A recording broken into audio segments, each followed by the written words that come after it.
80% of the leaders I'm engaging with and work with and talked with claim to spend at least 60% of their time in teams.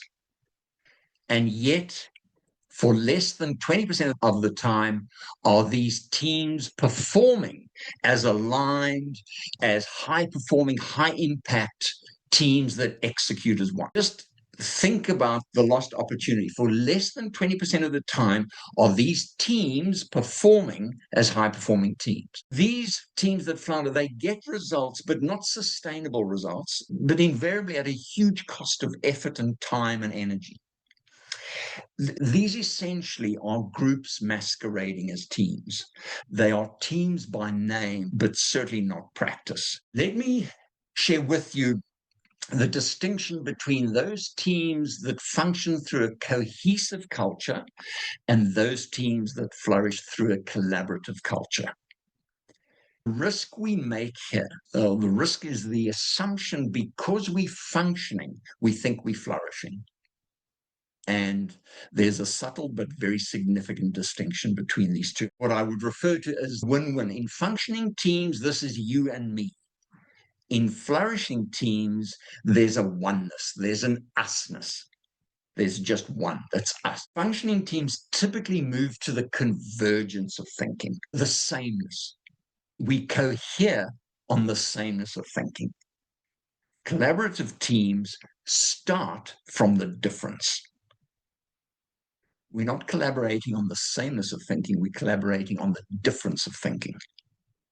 You cannot collaborate without dancing with difference. Julio Lau so beautifully said, he said, knowledge is a love affair with answers, and wisdom is a love affair with questions.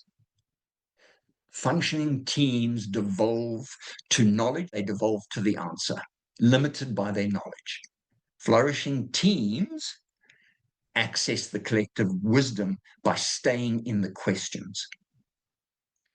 And this is why complexity can only be dealt with and through wisdom, not knowledge.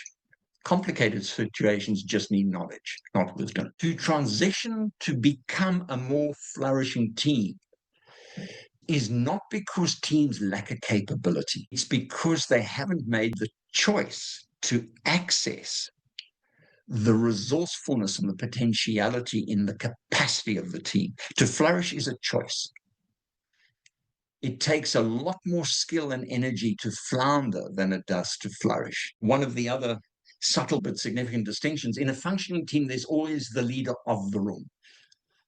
Whereas in a flourishing team, of course, there's the CEO, there's the MD, there's the head of, but all take responsibility for being leaders in the room. They own the agenda.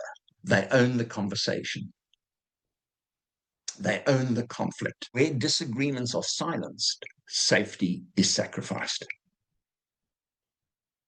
And where teams are concealing more than revealing, the only outcome is we flounder. And to reveal more than conceal is a choice. When we're not open to learning, all we have is what we know individually, not what potential there is in the collective wisdom, the collective insights of the difference of thinking and the difference of approaches. There is a reason that there is so much burnout, stress, and anxiety caused by many factors. One that's in our immediate control is this. We can do something about this now.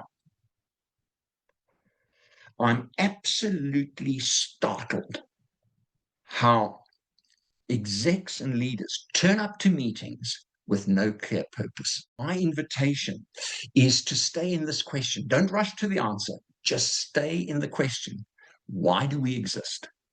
What's the value we're here to add? What's the difference we're here to make? And I'm not asking you to tell me what you do. I'm asking you to tell me why you do it. What's the cause greater than ourselves we serve? What would be if we didn't exist? See what happens when you just stay in this question. What we do know is no one can make it safe for us. That said, people can make it feel unsafe for us. but no one can make it safe for us. You'll recall discipline 5, discipline to develop our collective wisdom.